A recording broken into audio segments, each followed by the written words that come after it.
Aujourd'hui, je vais parler de what are the circumstances that'll lead to a complete collapse of the stock market, right? Because, we all love bad news, and bad news is what people want to see because, people love being scared. So let's talk about that.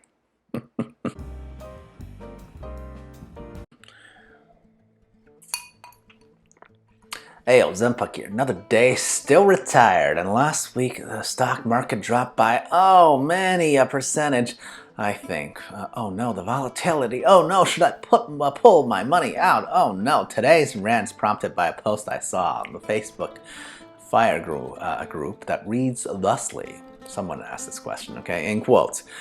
Is it even possible for the stock market to never recover? I'm debating with my brother. He wants my mom to pull out all her money right now, saying times have changed, the stock market won't recover. The people are revolting against companies and the stock market will go away. He thinks I am delusional, saying that it will always rebound, and this time it isn't. Thoughts? End quote. Oh Lord, I have quite a few issues with this debate, so that's what I'm going to address today, this post directly, and also talk generally about how to keep in mind what the stock market really is, right? So if you like rants like these, or just want to laugh at it, my funny mug, or whatever floats your boat, comment, like, subscribe, and share all that social media buzzwords, because I'm rich enough for me, and I'll be great regardless. So first, let's talk about the specific post, right? I just want to mention that for most people, you should absolutely not pay attention to whatever financial advice your sibling or family member says, right? Just ignore. Not even just a sibling thing, right? Feel free to ignore your uncles or your parents' financial advice too, right? Unless, of course, these people are already retired and doing wonderfully financially and have demonstrated that they have a wealth of actual wealth, okay? That they have this stuff already, okay? Because Lord, most people aren't that. Not in that position. And following the advice of people that we love is usually what gets most people into that whole herd mentality and in trouble to begin with. So what does some random person's brother know about the market at all? Most likely not a thing. Do not listen to anyone who says pull out the market during a time of, dips. That's just called locking in your losses. Congrats, you've just done the opposite of what the most generic and cliched investment advice of all time of buy low, sell high is, okay? If you have losses and you sell them, you just bought high and sold low. Now, buy low and sell high seems like the most logical thing to do until lots of people stop doing exactly that, right? And plenty of average investors are the ones who end up exhibiting such reactionary behavior and end up losing their shirt. So what the heck does someone's brother know? Again, 99% of the time, nothing. Unless your brother's in a similar fired situation as me, just nod and smile and back away. Ignore such complete silly financial advice, okay?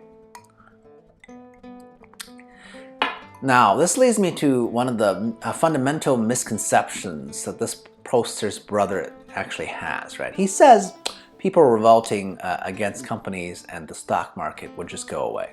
So I need to clarify a little bit as to what a company is and what a stock market's purpose is, right? A company is just a legal entity to shield some people, the actual people running it, from certain types of liabilities, right?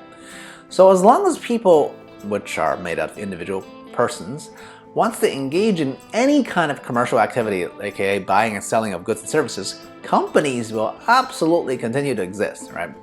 I get what this brother is insinuating. He's really trying to refer to giant corporations, right?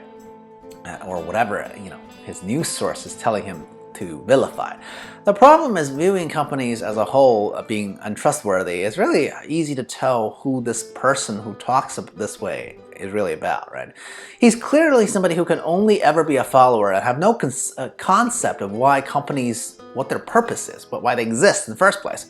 So this immediately disqualifies this type of person's financial advice at any level.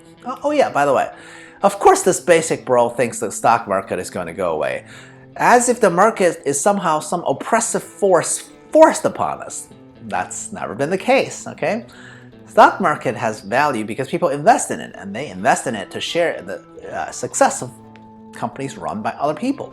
Successes and failures, right? Obviously, if it goes in that direction. The risk of reward is what keeps people and capital in the market. Now, to the scaredy cat average Joe who can't stand losing a few G's in a span of a month or two or whatever, sure, just don't invest in the market. Keep your money in your mattress, and better yet, pay the poor man's tax, aka the lottery, or just burn it for heat, because not investing in the market carries its own risks, which are significant, especially over the long term. That's just a risk of remaining in terrible financial situations for yourself, though, okay? Now, finally, I want to talk about, is the climate today, the political and financial climate today, is it different than previous times in history? Is it finally for the stock market to collapse and never recover? What? I hope you know what my answer is going to be. And the answer is a hell no. Are you kidding me? Because we just recovered from a global pandemic in one of the shortest period ever of only 2 years. That is amazing progress. Why? Because of the threat of Russia? Sure, nobody likes wars, right? But that war so far has affected 2 whole countries, okay? Unlike the global conflicts of the past century, right? How the heck could the stock market make it through World War I and II and fail now, okay? Blows my mind when people start asking questions in this day and age with not a single regard to history, right? Because this is a relatively stable time. So if today is not the day when the market is surely on its way to imminent demise, then what would be that type of time frame, right? Is it Walking Dead level of zombie apocalypse or an alien invasion? Possibly. To be honest, even in those scenarios, so long as a sliver of humanity remains in hiding or whatever, a market economy will still materialize somehow. Because capitalism isn't some market philosophy that we choose to adopt or ignore. It's just how human beings most naturally seems adapted to already, right? We are selfish. We don't just want to share, okay? And we want to have more than our neighbors. Don't blame companies for the profit motive. Companies are made out of people, and this is just how we are. Sorry, not sorry. Okay. So yeah, will the stock market go away at any point? My answer is not as long as there's a reasonable representation, not as long as it is a reasonable representative of how capitalism tries to create an efficient market, right? The only way to get rid of the underplanning of capitalism is to have the entire humanity get a species-level lobotomy. So I guess it might really take some sort of alien overlords to do that at a global scale, right? I do enjoy speculating on that front, though. I mean, imagine if aliens zapped us with a communism beam just to make us easier to control, okay? But let's say 1% of humans or something like that were immune to the communism beam or somehow avoided it. Because as long as it's that tiny extreme minority of humans that are like regular humans, those people would then become the opportunistic winners in a world where they can easily take advantage of the, beamed sharers of the world, okay? And I would definitely watch a show or a movie like that. Somebody else better write it though, because, my writing. Tangent done. Cheers. I'll approach it.